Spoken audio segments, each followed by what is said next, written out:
চলো বন্ধুরা, আজকে তোমাদেরকে কাশ্মীরি আলুর দম বানিয়ে দেখাচ্ছি, তোমরাও শিখে নিও কেমন করে বানাই।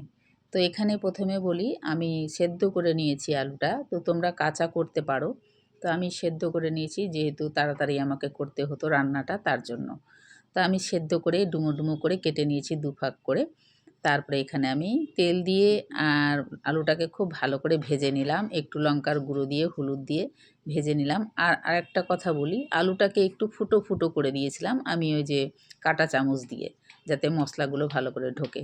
তো আবারও একটু তেল দিয়ে আমি এখানে কাজুটাকে ভেজে তুলে নিলাম। তারপরে সেই তেলের মধ্যে শুকনো লঙ্কা আর দারচিনি আর বড় এলাচ দিলাম। তারপরে এখানে ফোড়নে দেব মৌরি, মৌরি ফোড়নে দিলাম। তারপরে এখানে দিব পেঁয়াজ বাটা।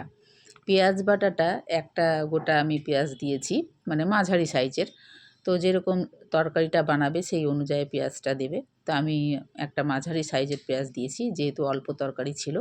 তারপর পেঁয়াজটা একটু ভাজা ভাজা করলাম, তেলটা একটু সামান্য ছেড়ে আসবে, আমি লঙ্কা আর রসুন আর আদা বাটাটা দিয়ে দিলাম।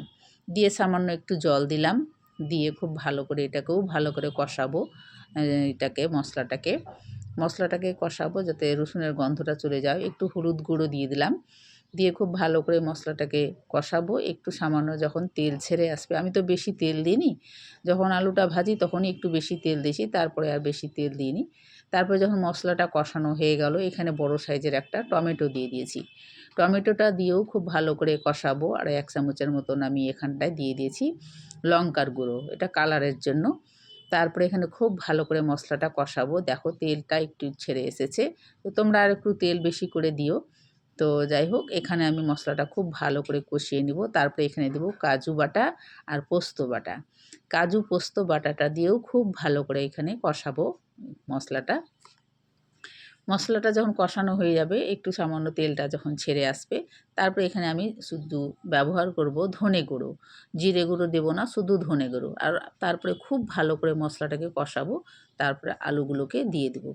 আলুগুলোকে দিয়ে 1 মিনিটের মতন খুব ভালো করে নাড়াচাড়া করব। যেহেতু নিচের দিকে একটু মশলাটা লেগে গেছিলো, তো সামান্য একটু জল দিলাম, দিয়ে 1 মিনিটের মতন কষিয়ে নিয়ে তারপরে এখানে আমি গরম জল দিয়ে দিলাম। গরম জলটা দিয়ে তার উপর থেকে আমি ধনেপাতা ছড়িয়ে দিব, আর সামান্য চিনি দেবো। চিনিটা অবশ্যই দেবে, খেতে খুবই ভালো হয়। তারপরে ধনেপাতা দিয়ে আর কাঁচা লঙ্কা উপর থেকে ছড়িয়ে নামিয়ে নেব। এত সুন্দর হয়েছে যে কি বলবো। তোমরা এই দমটা বানিয়ে খেও, রুটি, পরোটা এবং ভাত দিয়ে, সব কিছু দিয়েই ভালো লাগবে। তো তোমরা বানিয়ে খেয়ে দেখো। আর নামাবার আগে একটু গরম মশলা দিয়ে দিলাম, দিয়ে নামিয়ে নিলাম। তো রেসিপিটা কেমন লাগলো বন্ধুরা একটু জানাবে। যদি ভালো লেগে থাকে লাইক, শেয়ার, কমেন্ট অবশ্যই করবে বন্ধুরা।